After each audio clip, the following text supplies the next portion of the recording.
Você provavelmente já se deparou por diversas vezes, enquanto lia a Bíblia, com dois títulos muito importantes dados a Jesus: Filho do Homem e Filho de Deus. Mas apesar de serem muito importantes, esses dois títulos normalmente são muito mal interpretados. Por isso fica nesse vídeo até o fim, porque aqui você vai finalmente conseguir entender os significados mais profundos desses títulos e suas diferenças para nunca mais esquecer. Mas antes, se você quer chegar a um novo patamar de compreensão da Bíblia, para tirar essa e outras dúvidas sozinho, eu te sugiro o curso Interpretação Bíblica, Gênesis Apocalipse.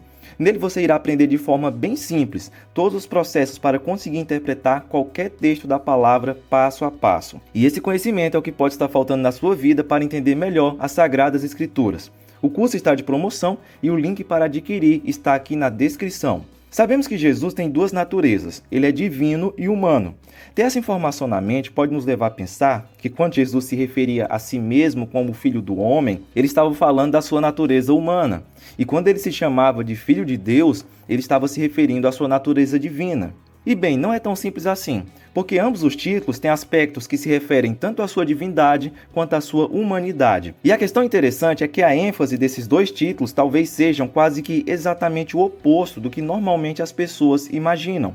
Vamos começar pelo significado de Filho do Homem. Jesus usou esse título para se referir a si mesmo 82 vezes nos evangelhos. Mas não só Jesus se chamava assim na Bíblia. O profeta Ezequiel no Antigo Testamento também se chamava de Filho do Homem, porém com uma diferença fundamental. Jesus não se referia a si mesmo como um filho do homem, como fez o profeta Ezequiel, indicando sua humanidade. Ele usava o artigo definido, o Filho do Homem. A propósito, esse termo aparece no Antigo Testamento. Na maioria das vezes, significa fragilidade. Filho do Homem é simplesmente uma maneira poética de se referir ao ser humano, destacando a mortalidade e a fragilidade humana. Este uso aparece frequentemente nos Salmos e em outros escritos poéticos. Mas e para o próprio Jesus? O que este título significava? Em Lucas 21 e 27, ele diz: "E então verão vir o Filho do Homem numa nuvem, com poder e grande glória." Essa passagem é extremamente importante para compreendermos o que Jesus queria dizer quando se chamava assim, porque o título Filho do Homem é descrito com outros detalhes: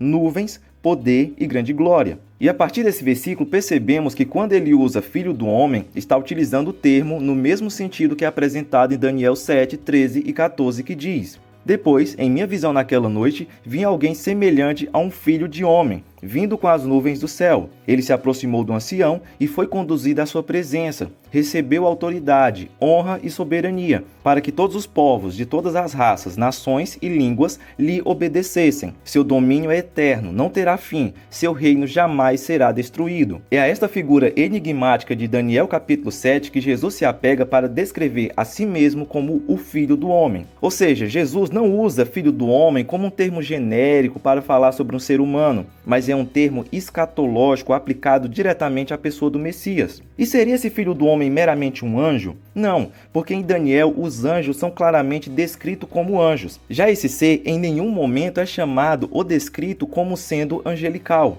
Essa passagem fala claramente de alguém que teve origem celestial e recebeu domínio eterno sobre todo o mundo. E os sacerdotes não deixaram de perceber a relação entre essa passagem quando Jesus disse: "Desde agora verão o Filho do Homem assentado à direita do Todo-Poderoso e vindo sobre as nuvens do céu." A referência a Daniel 7 era inegável, e o sumo sacerdote e seu conselho sabiam que Jesus estava alegando ser o eterno governante desse mundo. Por isso disseram: "Blasfemou, é réu de morte." E é a partir desse acontecimento que finalmente percebemos que Jesus deixa explícitas as reivindicações de que o governo do mundo pertencem a ele próprio. Ainda observando esse versículo, note que aqui Jesus une esses dois textos do Antigo Testamento, Salmo 110 e Daniel 7. Esse salmo, o mais utilizado do Novo Testamento, descreve o reino do Messias. E em outro momento, falando sobre esse salmo, Jesus fez uma pergunta para os fariseus: "Por que se diz que o Cristo é filho de Davi?" Afinal, o próprio Davi escreveu no livro de Salmos: "O Senhor disse ao meu Senhor: assente-se no lugar de honra à minha direita, até que eu humilhe seus inimigos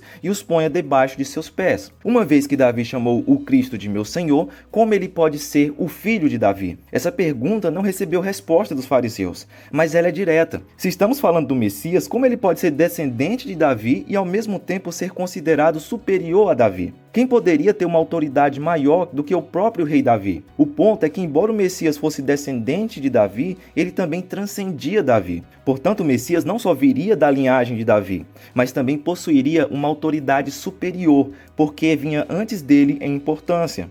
Em outro momento, quando Jesus e seus discípulos estavam passando por campos de trigo no sábado, os discípulos começaram a colher espigas de trigo e comer, e os fariseus consideraram isso uma violação da lei do sábado. Ele disse: "Fiz isso para que saibais que o Filho do Homem é Senhor do sábado." E quando ele perdoou pecados, causou um alvoroço entre seus contemporâneos que disseram: "Só Deus tem autoridade para perdoar pecados." Ele respondeu: "Mas eu lhes mostrarei que o Filho do Homem tem autoridade na terra para perdoar pecados." Este título, Filho do Homem, que Jesus usa para si mesmo, é um título que se refere mais à natureza divina do que humana de Jesus. Perceba que tendemos a pensar que Jesus, quando se chama de Filho do Homem, é uma expressão de humildade, quando na verdade é uma afirmação de autoridade divina. Agora que entendemos melhor o que significa Filho do Homem, vamos para o que significa Filho de Deus. Para entendermos esse termo, precisamos dar bastante atenção principalmente ao que diz o Evangelho de João. Por exemplo, em João 5,18 está escrito: "Por isso os judeus ainda mais procuravam matá-lo, porque não só violava o sábado, mas também dizia que Deus era seu próprio Pai, fazendo-se igual a Deus." Perceba que os judeus entenderam essa mensagem diretamente de Jesus, que os guiou até essa conclusão.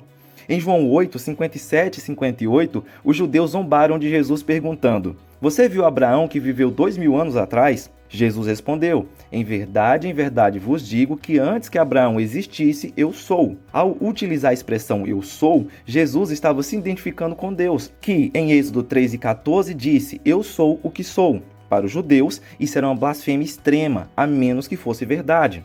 Outro exemplo está em João 10:33, onde os judeus tentaram apedrejar Jesus dizendo: "Não vamos apedrejá-lo por nenhuma boa obra, mas por blasfêmia. Você, um simples homem, afirma que é Deus." Mais tarde, diante de Pôncio Pilatos, os judeus insistiram: "Temos uma lei e, segundo essa lei, ele deve morrer porque afirmou ser o Filho de Deus." Mas por que a afirmação de Jesus ser o Filho de Deus seria considerada blasfêmia e merecedora de morte se no Antigo Testamento o povo de Israel e outros seres foram chamados de Filho de Deus e não eram, no entanto, considerados Deus? Novamente, porque os judeus entenderam perfeitamente o que Jesus queria dizer com a frase Filho de Deus. Ser o Filho de Deus, da forma que Jesus falava, implicava ter a mesma natureza de Deus. Em outras palavras, no sentido utilizado por Jesus, o Filho de Deus é Deus.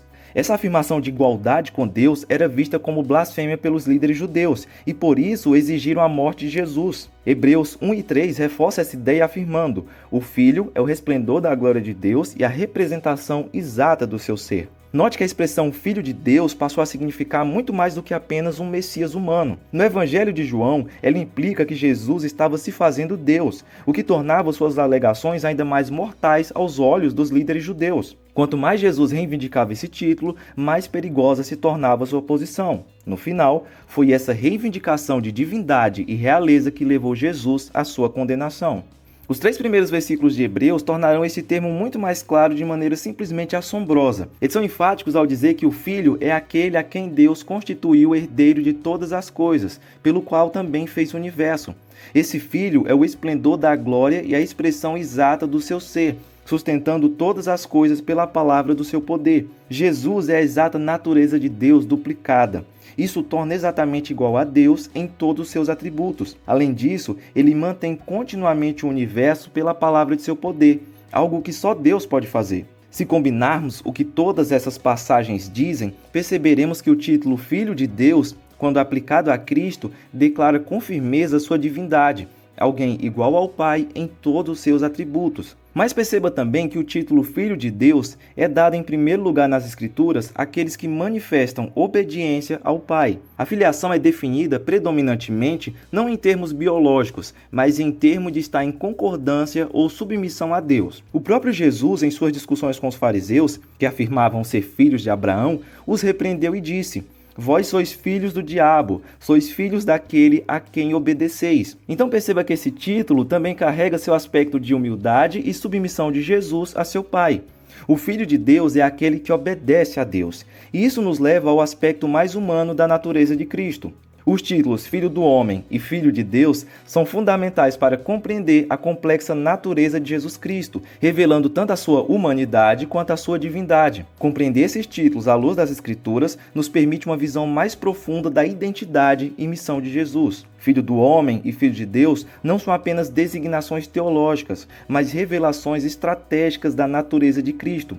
Entender esses dois títulos nos leva a reconhecer a totalidade de Jesus como verdadeiro Deus e verdadeiro homem, cuja autoridade, poder e obediência culminam na sua obra redentora pela humanidade. Agora eu vou deixar aí na sua tela um vídeo sobre como ser cheio do Espírito Santo. Clica aí que eu te vejo lá em alguns segundos. Até a próxima!